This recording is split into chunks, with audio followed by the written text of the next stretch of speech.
All right, good morning, everybody, and welcome to our Tim at 10. Sorry for the little bit of a delay. We had some technical issues getting online. So here we are. We did it. We got online. All right, I'm glad that you are all with me today. Thank you for joining us. We are going to go over an overview of the Childcare Minimum Standards, and we are going to go over subchapter B, which is administration and communication. There is a whole lot in this particular subchapter, so I'm going to go ahead and jump right on in there so that we can try to complete this subchapter in the time frame that we have allotted. But this is a lot of information. So once again, if you have any questions about the material that we're going to cover in this webinar, you can always reach out to me either on Messenger. If you go to our website, timthetrainer.com, and go in the upper right-hand corner, you can send a message with any question that you have. You can call, you can email, or if you need more information beyond the scope of the training material, you can give us a shout and we can respond to you in a timely manner to get those questions answered and to get you on the right page. Once again, this training is been verified by the Texas Early Childhood Professional Development System. So if you have your personal TechPeds ID, make sure that that is on your Tim the Trainer portal before you complete your assessment this afternoon. And then that way your certificate will be automatically uploaded into your TechPeds account. Usually takes about 24 hours for that to happen, but you can do that. And once again, just a friendly reminder that when you are completing clock hours of training, the total number of clock hours of training that you complete in a single day cannot exceed the number of hours that you actually worked in that day. We want to make sure that you stay in compliance with child care regulations and also Texas Workforce Commission wage and hour laws. All right, let's go ahead and get into this because we do have a lot to cover.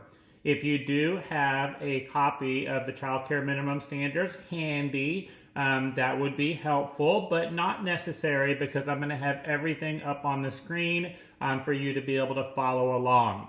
They've made quite a few little updates in the standards over the last 18 months. So make sure you have the most current copy of the Child Care Minimum Standards. That date that you see, that December 2024, in the big bold print on the cover, that's the most important date that you want to look at. That was the last time a particular standard was updated or added to the book right there. In the tiny bottom right-hand corner where there was an amendment, that's typically just grammatical or formatting type of changes. It didn't have anything to do with a standard or regulation. That December 2024 is what you really want to look for right there. All right. So moving on, and we're going to talk about what are the responsibilities of the permit holder. And if you do have the most recent copy of the standards, this is on page 20. If you have an older version of the standards, you can figure it out by the standard number, so don't get too caught up by the page numbers. Sometimes people it's not the right page number. Well, you probably have a different version than what we have. But it's okay. Just follow along with the standard number right there. All right, so the biggest thing here with permit holder responsibilities, and of course the permit holder is basically whoever owns your operation. So that could be an individual, it could be an incorporation, it could be the school district, it could be the church, it could be a governing body, a board of directors.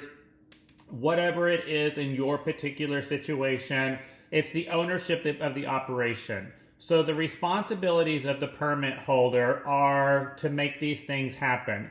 And number one, it talks about developing and implementing your child care center's operating policies, which must comply with or exceed the child care minimum standards. And y'all, this is a big one right here. And when we talk about business practices, and many of you have been in my trainings where we talk about, the most important documents in your business are your operating policies, your parent handbook and your employee handbook, and your job descriptions. Those are the most critical documents that you have in your business. So when we talk about developing and implementing your operational policies, that must comply with or exceed. And the really important word for you right here is the word exceed. And you have a right to exceed anything in this book, all right? And we get phone calls about this in our office weekly. We get phone calls from people that are navigating through a situation with their local child care regulations inspector, and they're exceeding a minimum standards. That's totally fine, and you have a right to do that. If you are exceeding any standard in this book, it needs to be addressed in your operating policies. All right. So if you go above and beyond, which most of you are doing, running high quality programs, you want to make sure that that's listed in your operating policies. Like your activities and activity plans. You know, we must have and follow an activity plan. Well, you know, I use this example because it's one of the easiest ones to describe. You know, we use a lot of visuals in the schools that I work with. Lots and lots of real life pictures to remind children, you know, what the expectation is. Well, that would be an example of exceeding the minimum standards, because there's nothing in the standards that say we have to have visual schedules. Okay, no big deal. We're just going to put that in our operating policies. All right, so then that way you can enforce it, and your employees will have to comply with it. Number 2 talks about developing written personnel policies, including job responsibilities, job descriptions, job responsibilities, and requirements. And this one right here does need to be age specific to the group of children that that employee is working with. I'm sure a lot of you would agree with me that the expectations of an infant teacher are very different than the expectations of a pre-K teacher, all right?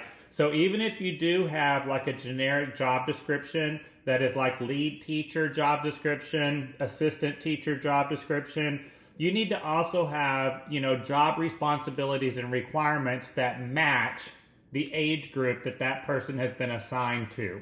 All right. So really important that you do that. And that's how I do it in the schools that I work with. We have our job descriptions that are pretty fair and consistent across the board, but then it's the job responsibilities that look different depending on the age group that they're working with. All right. So we've kind of broke it into 2 different documents right there. So those are really important too. And make sure that with your parent handbook and your employee handbook, that you're doing a comprehensive review of these manuals at least once a year and making any applicable changes. Look, I'm sure a lot of you would agree with me. We are in a very fast-paced, rapidly changing world right now. It seems like every time you turn on the TV or you open social media, something's changing, right? And I've got a lot of trainings lined up. You know, I think next week or the week after I'm doing one of these 10 at 10s on employee roles and responsibilities, because it is an ever-changing world out there. You need to make sure that your policies constantly match your business practices that you're operating on. So that comprehensive review is going to keep you in compliance right there. There are policies that age out. There are policies that need to be adopted and amended. Okay, so stay on top of that. Just because you wrote your policy manual 20 years ago doesn't mean that it's applicable today. Number 3 is going to talk about making provisions for training. Again, you are required to make those provisions, and you want to make sure that your employees are completing trainings that match their skills, their ability, and their willingness to work in that classroom. All right? You want to make sure that that training matches your center's philosophy and beliefs, that it matches the characteristics of the school. You know, in my schools that I work with, you know, we have made heavy commitments to, you know, self-regulation skills, social and emotional development. So, you know, because that is our focus, I'm not going to send a teacher to a training on traditional punishment, because that's not what we believe in, right? So you want to make those provisions so that your teachers are getting trainings that will benefit your individual school. All right. I just did a webinar at the end of last year, making the most of professional development. If y'all did not get a chance to view that webinar, please go back and watch it. We talk a lot about making training an investment, right? Because that's exactly what it is. It's an investment. It's not about just getting your hours. It's not about just checking off, with childcare licensing that you got this done. It's about how can you grow, how can your people grow, how can your school grow. So that's what it's all about right there. And y'all know that we have 140 something trainings on our website that are available to you. If there is some topic that you would really like some training on and you don't see it on our website, please send me a message, give me a call, shoot me an email, tell me what you're needing to help your school grow, to help your people grow, and I will be more than happy to look into that and possibly adding it. All right. I love new ideas. So that's super cool right there. Also going in on permit holder responsibilities, we got to designate that director that has daily on-site responsibility of the program. So you cannot be an absent director. You cannot run the school from home. That doesn't work. So it's that daily responsibility. I am going to do a webinar on the role of the director, probably in March. So we'll kind of talk about how much time does the director need to spend in the program during that particular training. But you can refer to that chapter in the minimum standards to see those guidelines for your school. Number 5 is going to talk about reporting and ensuring that your employees and volunteers report suspected abuse and neglect. Make sure that you're following reporting guidelines set by the federal government. You cannot delegate the reporting responsibility, and you cannot require your employees to seek approval before they make a report. All right. So that, again, is very important. Make sure that that is outlined in your policy manuals, both your parent and your employee handbook. Parents need to know that we are mandated reporters. All right. And just when you're having this conversation with your team, you are a mandated reporter both on and off the clock. Okay. That's what we have to remind people on. I just redid my training on recognizing and preventing child abuse and neglect.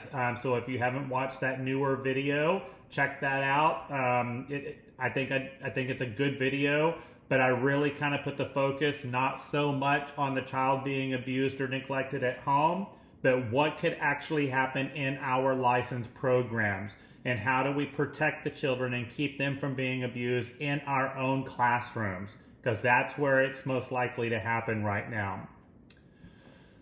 Number 6 is going to talk about making sure that all information related to criminal background checks are kept confidential. All right. Now, again, since 2019, we don't receive the criminal background history anymore. We haven't in about 6 years now. But the information that is on the criminal background check application does have some sensitive information on it.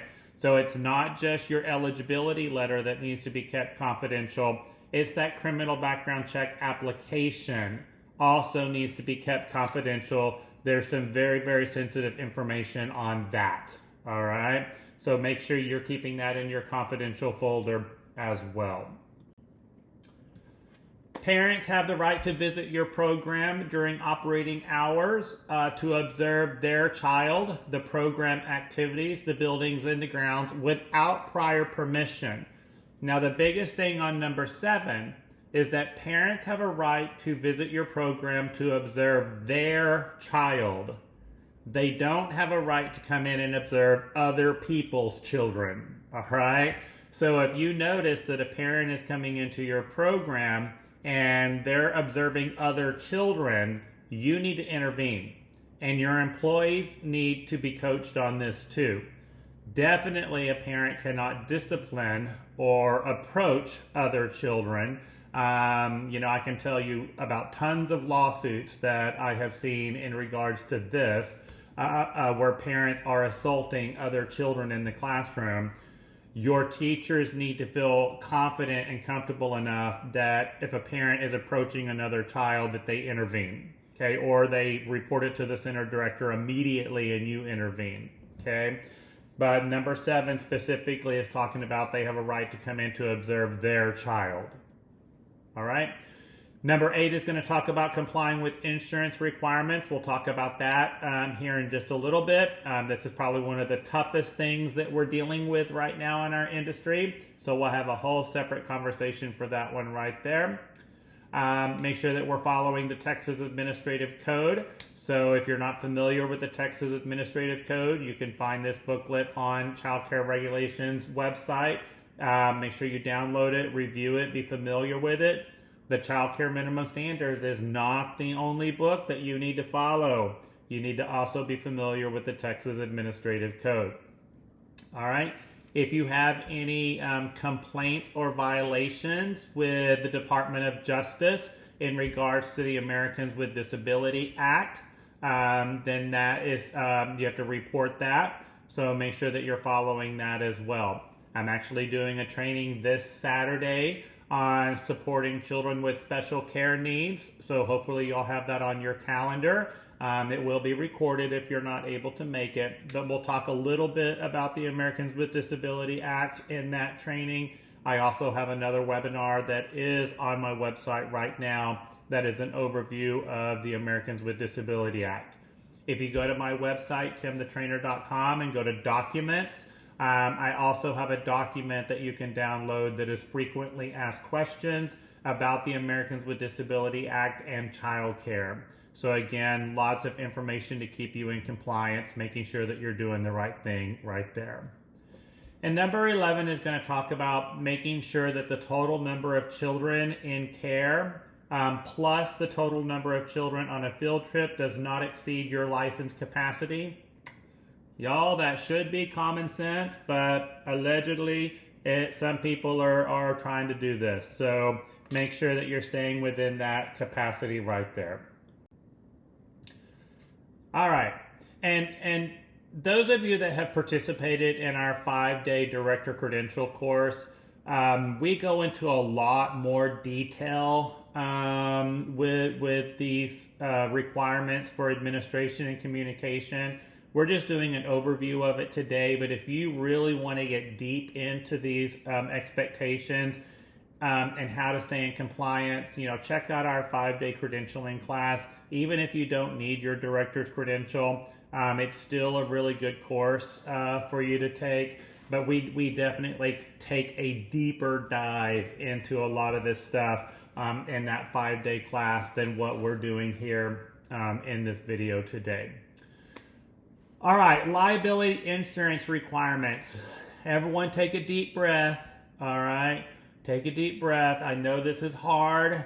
It's like I said, it's one of the biggest challenges that we have in our industry right now. Good thing, if you're not aware of this, we do have a lot of people advocating for us, insurance companies, brokers, underwriters. There are a lot of people that are on our side to try to get the general liability crisis under control. But it's tough, and we're seeing centers with anywhere from 32 to 50% increases in their premiums with zero claims, right? Or just a lot of underwriters that are just not covering childcare, period, anymore. Hang in there. We're going to get through this. I do think that there's light at the end of the tunnel on this particular crisis. But of course, child care regulations requires us to have a minimum of $300,000 in liability insurance. Please have much more than that. $300,000 is not going to do much for you, all right? So make sure that you're exceeding that dollar amount right there. And of course, you have to stay up to date with your liability insurance. You need to upload your declaration page in your child care regulation portal every year. They're really on top of this too. You're probably going to get an email or a phone call letting you know that your policy is about to expire and you need to get some updated forms uploaded. Right here under 205, it's going to talk about if you do not have liability insurance, or if you're unable to locate an underwriter that will issue your policy. These are acceptable reasons not to have liability insurance. Or if you've already exhausted your policy, so you had one, but you had an incident and you've exhausted your policy. All right. There is a waiver that you're going to have to apply for if any of these acceptable reasons kind of fall into your lap. You can't just say, oh, can't afford it, can't get an underwriter. No, there is a document you're going to have to fill out and submit that to your local inspector for sure. All right. And y'all, the finding an underwriter that is willing to issue a policy is probably one of the biggest things, along with the financial reasons. They are looking at your compliance history. If you have deficiencies, they're going to drop you. They're not going to write you. So we talk so much about staying in compliance, having a good compliance history. It's always been important. It's probably more important now than ever before. All right. Got to make sure that you've got that squeaky clean compliance history, because it's now affecting our ability to get affordable liability insurance. If you're unable to carry liability insurance, then you do need to notify your parents of this. All right. So you're going to have to notify them, and it's also going to show up on your compliance page with childcare regulations that you do not have the applicable liability insurance at your program. All right, on your required notifications, here on page 23, standard 746-301, y'all just kind of look at this page right here. I'm not going to really go into too much detail about what you have under 301. The reason why these require notification to childcare regulations is because all 10 of these items specifically address a particular chapter in this book. So it's about how they regulate you, all right? And so if any of these items change, it's going to change the way you're regulated, okay? So for example, reducing the number of toilets or sinks that you have in your program. Your license capacity is based on the number of toilets and sinks that you have. So if you add or reduce, it's going to change your license capacity. All right. So just be aware of this list right here. Typically, we don't see a lot of people that make these type of changes. Just know that these are out there. Number 10 is probably the big one. If there is a change in ownership, you must notify licensing, because the new owner, the new permit holder, will have to get a new license. Okay. So you can't just let that slide under the rug either. Under 303, it's going to talk about employees, changes in employees that require notification to licensing. So the first thing it's going to talk about, if you have a change in your governing body. So those of you that are nonprofits, if you have a board of directors, if your board chair changes, that would require notification to licensing. If you're not a nonprofit and you're privately owned, then your permit holder typically is going to stay the permit holder. You don't see very much of this right here. Probably the biggest thing on 303 is the center director. So you must notify childcare licensing no later than 5 days if you have a change in your center director. Okay. If you don't have a replacement for that director, if for some reason they leave or you have to terminate someone, then you're going to have to get a waiver for an absent director. All right. So again, you just can't let that, be brushed under the rug because you don't have the replacement yet. Do the right thing, make the notification. They're going to understand that you just don't have qualified directors sitting in a closet, waiting to be picked out. Sometimes it takes time. All right. So make that notification. And then, of course, by January 15th of each year, You need to report your turnover of staff. How many people did you have stop working for you in the prior year? You can do this on your portal, really quick and easy. So hopefully you did this by January 15th. If not, get in there and get it done real quick. All right. Make sure that you're in compliance. And y'all, this reporting is meant to be helpful. It's not meant to be hurtful.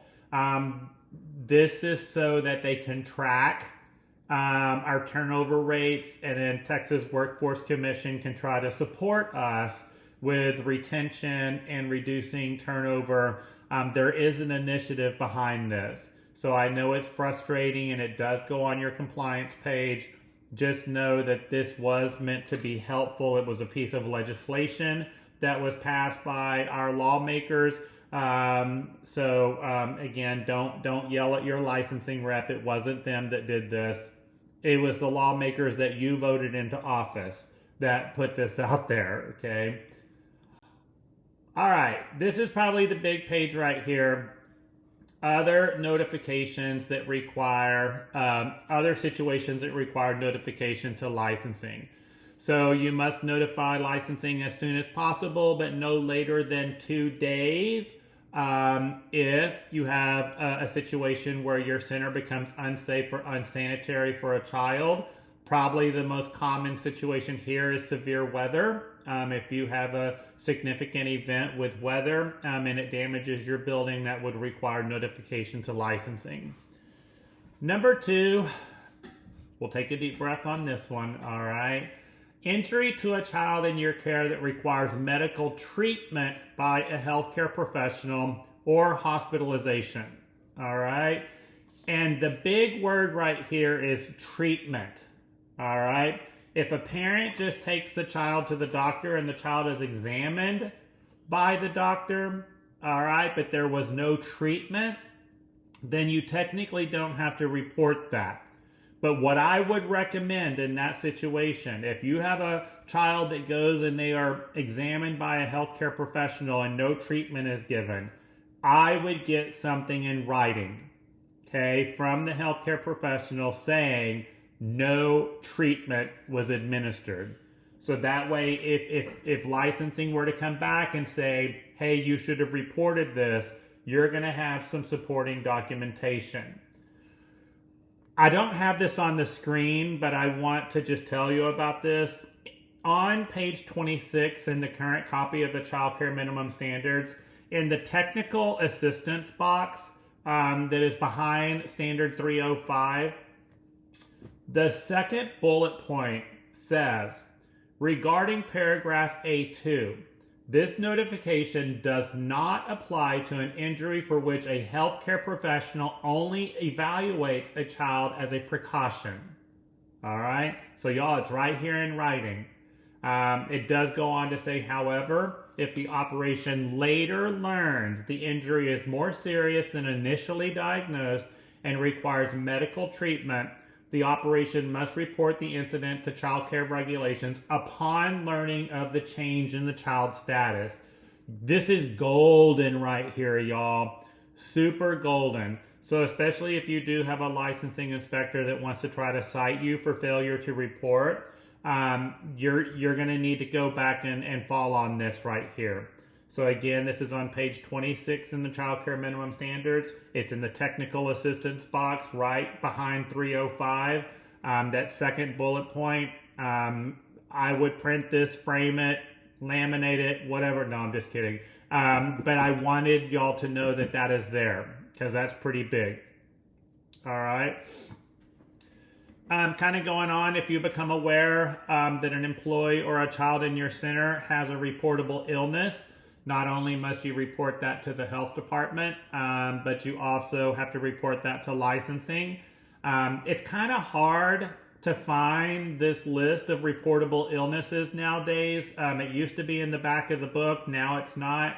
I do have a copy of the most recent reportable list on my website. Again, go to timthetrainer.com, go to documents, and I have a copy of that you can pull off so that you don't have to go digging for it.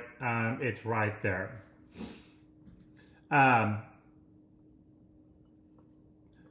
So I've got a question. How long on after does this apply to? I think I'm trying to understand your question.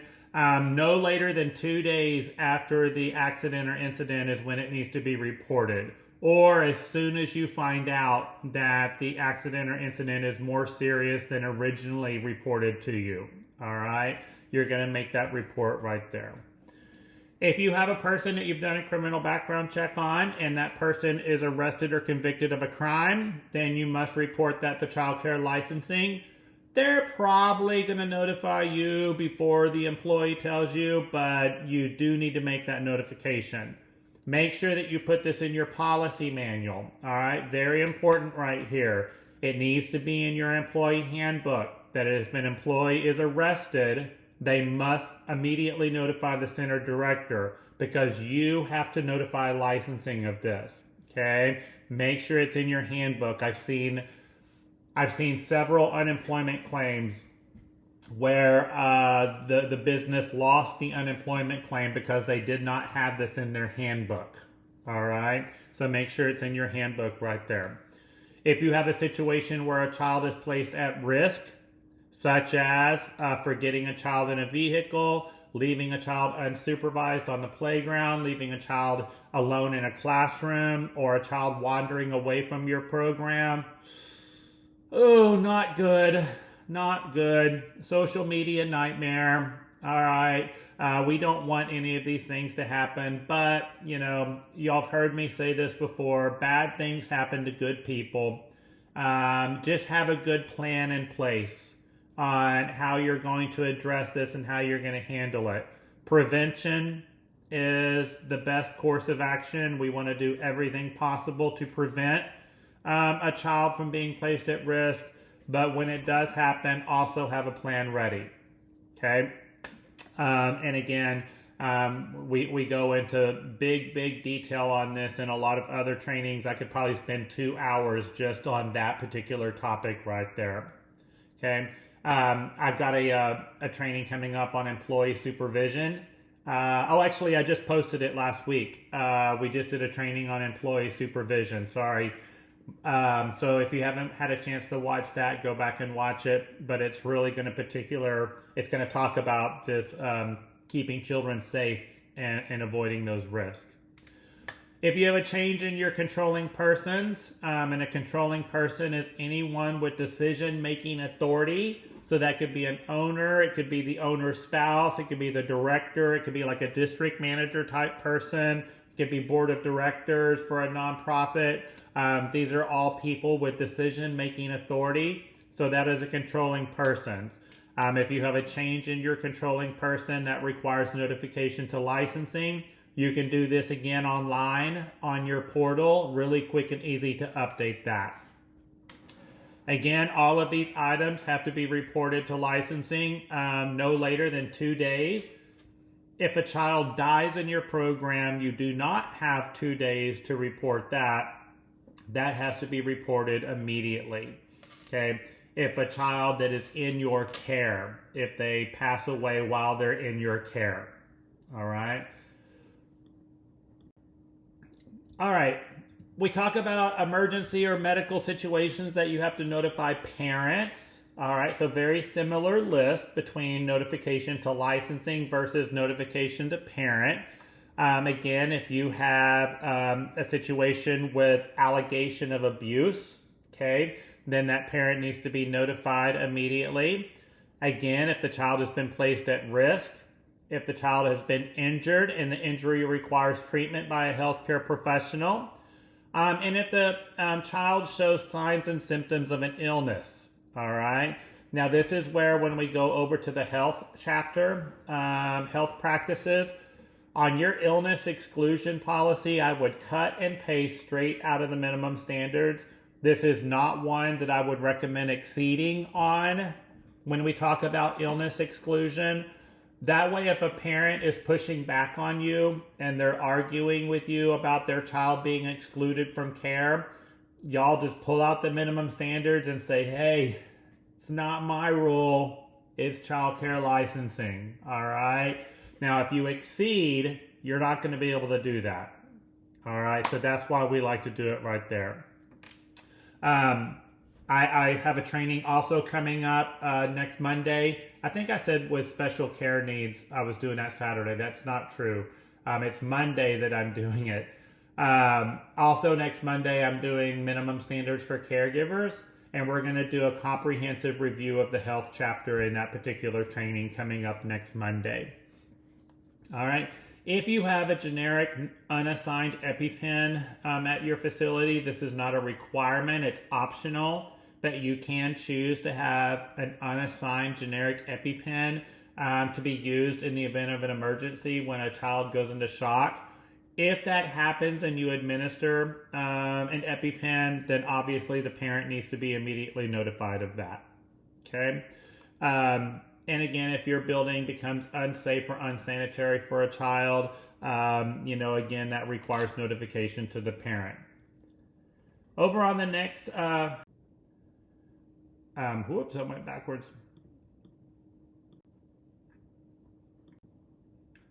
All right, again, if you get this deficiency, they're going to give you a very particular letter that you're going to have to send out to your families. So that's what 311 is talking about right here. All right, under 401, hocus pocus, time to focus, everyone. I want y'all to pay a really, really close attention to standard 401, where it's talking about required postings right here. And I know this should be one of the easiest things that we do. Just take this checklist and make sure that these items are posted in a prominent area so that parents, employees, and other visitors can view them. Y'all know how sometimes you have a licensing inspector that just feels like they've got to cite you for something. Like, they're not going to leave until they can cite you for something. We do have some of them that are out there that are like that. Y'all, 401 required postings is an easy one for them. Okay, it's a very easy thing for them to cite you on. I'm even willing to bet that, the 90 people that are participating in this live webinar today, at least half of us probably have some deficiency under 401 right now. All right, that's how common this is. So you got to stay on top of it. We got things like the Keeping Children Safe poster. People don't realize that it's a required posting, and they take it down, or it comes down during, when you're cleaning and refreshing, and then boom, you get cited for it. But like number 5, your activity plan. This has to be dated with the most current date, and it has to have the group of children that it's designed for. So the most common deficiency here is that you have an outdated lesson plan posted. So have a good process in place. At the end of Friday, someone walks around that school, they take down the old lesson plans, they put up the new lesson plans. Have a good process in place. Number 6, the daily menu. It's the substitutions that get us. So if your menu says that you're serving green beans, but you were out of green beans, and so you did corn, right? You got to make sure that you're posting your substitutions. Number 9, your current list of employees. You have turnover. You have a teacher that leaves you. You hired a new employee. Make sure that you're keeping that list up to date. All right. So I'm sure y'all can probably see how easy it is for them to find something on this list that's not current. So you need to have a good plan in place to staying on top of this. Where it talks about when and where should these be posted, just a prominent area so that people can see them. That's what it's going to talk about under 403. 405 is going to talk about your telephone numbers. There's a really good template on licensing's website that you can download. I like it. You can use it. Make sure that you've got the correct information. Just a little homework assignment for you, where it's talking about the poison control number, where it's talking about the Texas Abuse and Neglect Hotline. Just make sure you have these particular phone numbers posted. I've been in a lot of schools where I've noticed that the wrong phone number is posted. Okay, so make sure you've got the right ones right here. Okay, We're going to move in, and kind of the last part of this particular subchapter is going to go over operational policies.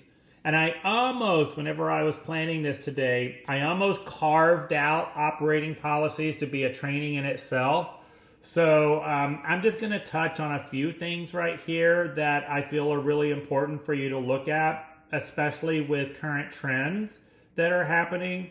Otherwise, when you're doing your comprehensive review of your policy manual, just take these next few pages and lay them side by side with your policy manual and kind of do a little scavenger hunt.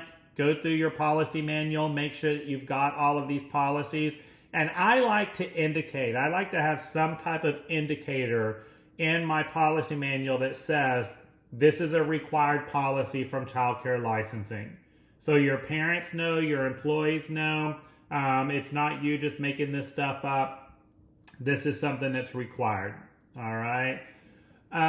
Your release of children, this is a big hot issue right now. Make sure that your policy is clearly written on release of children. A parent or a guardian, biological parents always have a right to access their child unless you have a court order stating otherwise. If there is a court order, you need to have a certified copy of that. Y'all might have noticed that with some of the 2024 updates to the minimum standards, under the parent rights and under the chapter of release of children, it is now specifically talking about the court order. All right. So the biological parents always have a right to access unless you have a court order stating otherwise. So probably a good idea, especially on the changes and the amendments that were made to the standards in 2024, that you kind of do a review of this policy and make sure that you're specifically addressing the court orders. All right.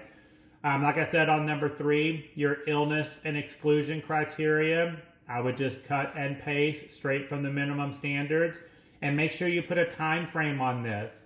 If you're excluding a child from care because of an illness, the parent has 1 hour to come and pick up their child, or whatever is a reasonable amount of time in your area. Okay. And if the parent doesn't follow, then you de-enroll. Okay. Just about a year and a half ago, I had to de-enroll a family because she refused to come and pick up her sick child. So, when she finally did come in that afternoon, pack up your stuff, you're out of here. All right. So, parents don't get to pick and choose what policies they follow, especially when it's affecting the other children in the program. Medications continues to be a big topic of conversation. So make sure your policy is clearly written to match minimum standards. Or you may choose not to give medication in your program. Just remember that some medications are protected under the Americans with Disability Act. So, you don't want to be in violation of that right there. So behavioral management drugs, breathing machines, EpiPens, these are all reasonable accommodations to a special care need. So those you do have to do. Okay. On parent notifications, a big trend that we're seeing with this one is that if you are communicating with parents with an app, so you're using ProCare Connect or Bright Wheels or any of those really popular parent communication applications, your policy needs to specifically talk about how are you notifying parents and how are you communicating with parents that don't have smart devices or don't have access to data. All right? Because you can't make the assumption that every family has a smartphone and every family, has data. So you need to make sure that you're including this in your policy. All right? We're seeing this quite a bit as well. Discipline and guidance, you need to share your discipline and guidance policy and make sure that it clearly states that parents and employees must follow your discipline and guidance policy while they're on your premises. That includes your parking lot, your sidewalk, your building, your playground, right? Your grounds and premises. And so the biggest thing is that parents have to follow your discipline and guidance policy. I just got a phone call from a facility in South Texas where an employee did not follow the school's discipline and guidance policy with their own personal child while they were on the premises, and they were placed on corrective action by licensing. And it was a legitimate deficiency. All right. So they need to know that they have to follow your discipline and guidance policy. On suspension and expulsion of children, of course, as of 2016, we have federal guidelines on this. We must have a policy on what parents can do to prevent their child from being expelled. All right. And that's what needs to be specifically addressed right here. I also want to point out on page 36 of the minimum standards, it's the technical assistance box right behind 501. On the very first bullet point, it does say the director may always retain the right to disenroll a child when it is in the best interest of the child and the other children at the center. So again, a very powerful page for you to have at your fingertips. If you run into that unfortunate situation where you have to de-enroll a child, you might want to have this page handy. Even though it is in the minimum standards, you still want to make sure that this is in your parent handbook as well. All right. Now, if the child that you are de-enrolling has a special care need or a disability, there's a couple of extra steps you're going to need to take. You're going to need to have good anecdotal records. You're going to have a personal assessment on that child. You're going to have a little bit more background because you don't want to end up with a wrongful termination lawsuit or a wrongful dismissal of child lawsuit because that child has a special care need or a disability. So if you run into that situation, give me a call and I can help coach you through that. Yes. And yes, it's on page 36 under the technical assistance boxes where you can find that. All right.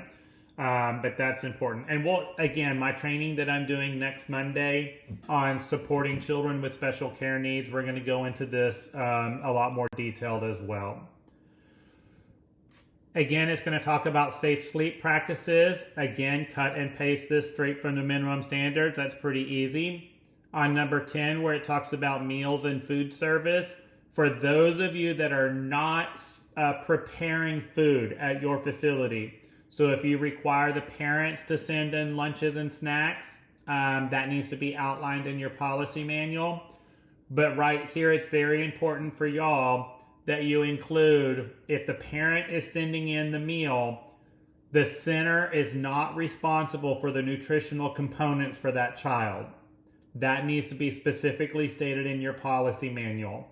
That if the parent is sending in the food, the center is not responsible for the nutritional components. All right. On number 11, even though we are required to ensure that children are up to date with their immunizations, or that you have the notarized affidavit stating that it conflicts with their beliefs and convictions, I always like to include on number 11, it is still the parent's responsibility to make sure their child is up to date on immunizations.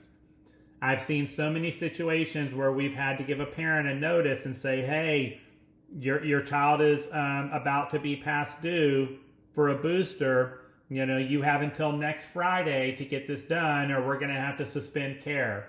And then the parent blows up and starts yelling at us. Why are you just now telling us this? You're still the parent. All right. You got to keep up with your child's responsibilities.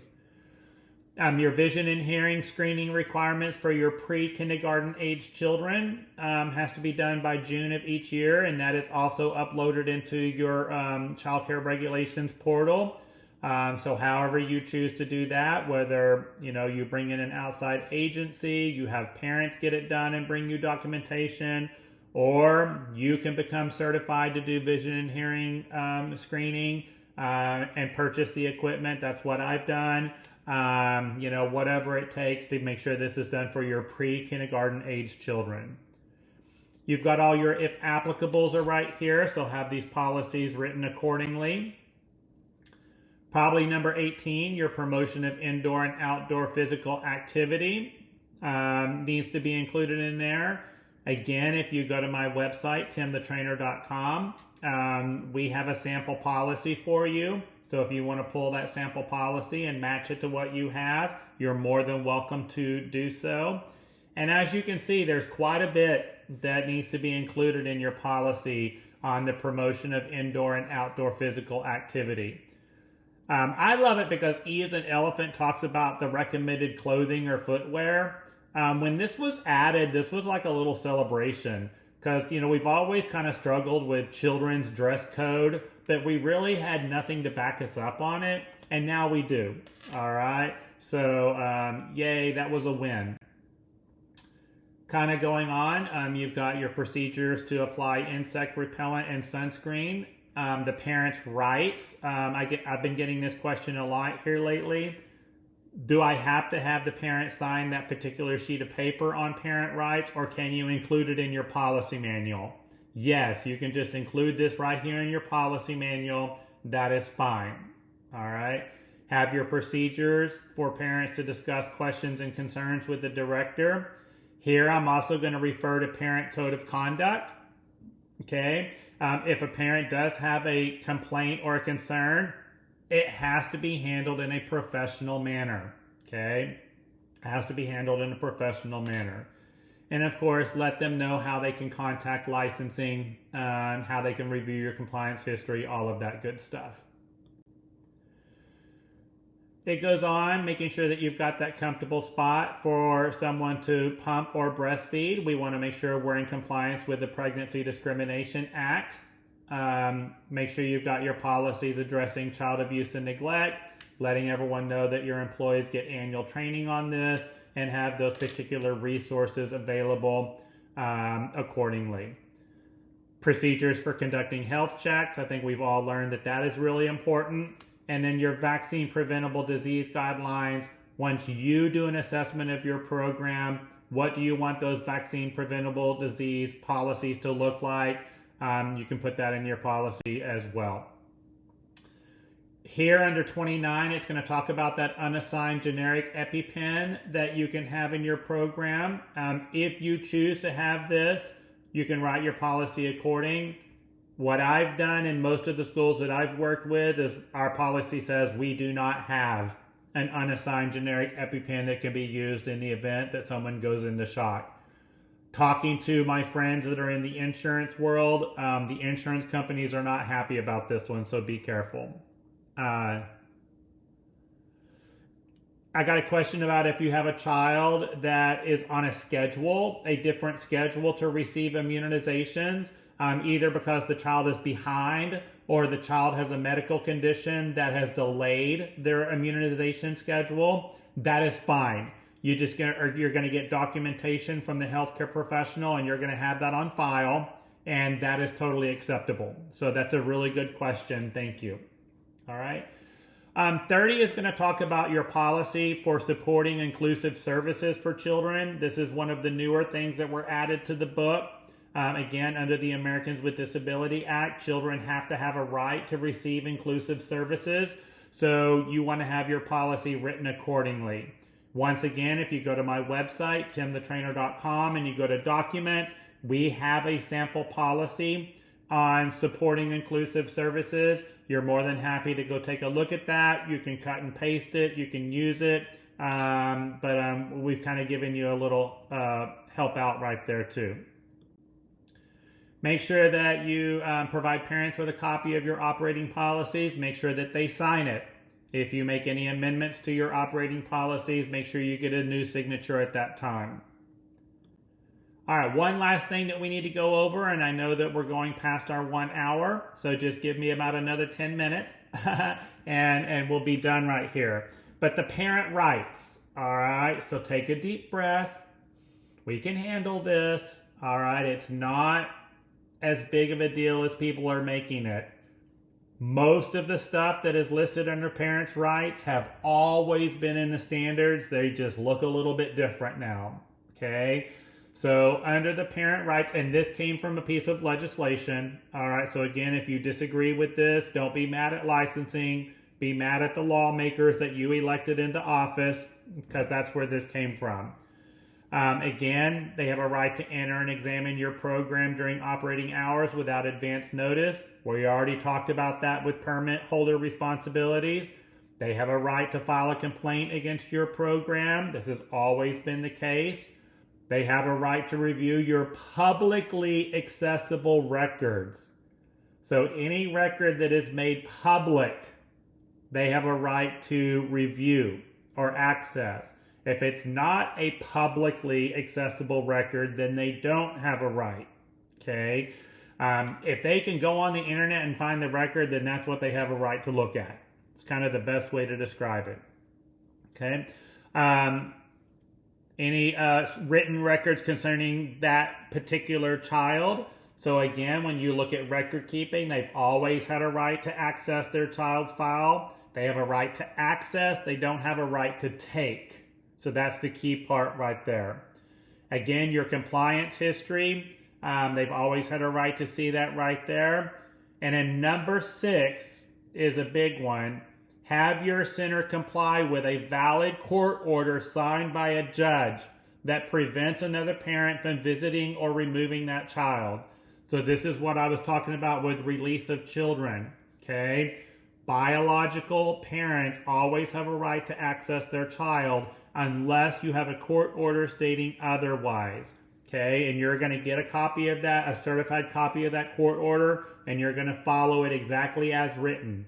The only person that can change that court order is a judge, all right? So that's what you're seeing there on number 6. Honestly, I'm happy that they added this into the standards. I think this was a good addition because it's just giving us more backup. It's just giving us more protection. So I think this is good, okay? Contact information for child care regulations. And number 8 is probably the one that has got a lot of people in an uproar. View any video recordings of an alleged incident of abuse and neglect involving the parent's child. Okay, as long as you have that video footage available, okay, the parent has a right to review the video recording of an alleged incident of abuse and neglect. And y'all, that's the only time they have access to video recordings is with an alleged incident of abuse and neglect. If it's everyday behavior, if it's just, I want to see this or that, you're going to continue following whatever your policy has been all along. So it's the alleged incident of abuse and neglect.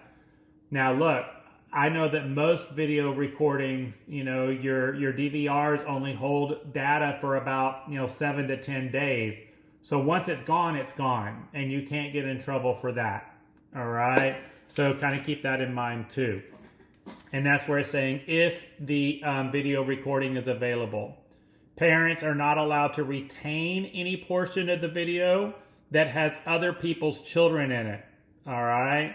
And then if there are other people's children in that video footage, you have to notify in writing the parents of the other children captured in the video recording. Now, under C as in cat, it just talks about you have to notify the parents in writing. It's not a permission.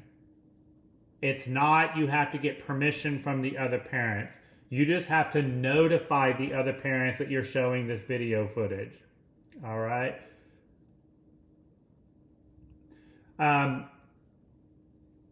Again, your operating policies, you're already going to share that with them. And then number 10, I've had several people question me about this one.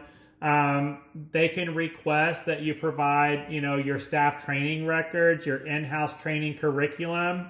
Why not? I mean, it's just going to help you out, showing that you're properly training your people and they're receiving quality training. I see this being more helpful than it is hurtful, so I wouldn't be afraid of that. And of course, Texas has retaliation laws. You can never retaliate against someone for calling a state agency. They have the right to do that. Okay. I got a question kind of going back to activity plans. Is the activity plan more detailed plan of your daily schedule? No. If your daily schedule is what you have posted And as long as your daily schedule has all of the information listed under what should be included on your activity plan in that particular subchapter of the book, then you're fine. So it could be a daily schedule, it could be a lesson plan, it could be a calendar. As long as all of the information that you're going to see in that chapter is listed, you're okay. All right. And I've seen multiple different variations of how this is posted. It's whatever's going to work best for your program. Just make sure that it meets the criteria and the standards. So good question right there. All right. So thank you. I went a little bit over, but I kind of expected that. And I apologize if I was going a little fast, but I knew that we had a lot of information to cover in this particular subchapter of the minimum standards. Hopefully this was helpful to you. If you do have any questions, please give me a shout either through Messenger, phone, or email, and we can answer your questions. Or if you need more information beyond the scope of the training material, then we're here for you on that. Remember the power of unity. We are all in this together. We are all moving forward together. I know that there is a lot of uncertainty in the world right now, especially in early education and childcare and education as a whole. Y'all, we're going to get through this, okay? We're going to get through this, and we'll get through it together. So, stand strong. Stand strong. All right, I'll go ahead and post the link for those of you that are needing a training certificate. I'll post the link in the chat comment right here. I was going to, but now it's not wanting to paste. But again, even if you're watching the recorded video, give me a call, shoot me an email if you have any questions, and I'll get the link for the worksheet posted in the chat, but it'll also be on our website here in just a minute. So thank you everyone so much. Again, I'm doing a special Tim at 10 this Saturday, and we're going to go over updated information on transportation safety training. We've got that coming up on Saturday. And then on Monday, which is President's Day, we're going to do 2 different special training events, supporting children with special care needs, and then also minimum standards for caregivers. Both of those will be recorded if you're unable to make it live on Monday, and they will be available on our website as soon as we are done with the live event. Okay? Awesome Blossom. Thank you for posting that link up there. I appreciate that. I'm sure that was either Kent or Leslie or someone on my team, so thank you. All right, I'll see everybody really soon. Have a good rest of your day. Bye.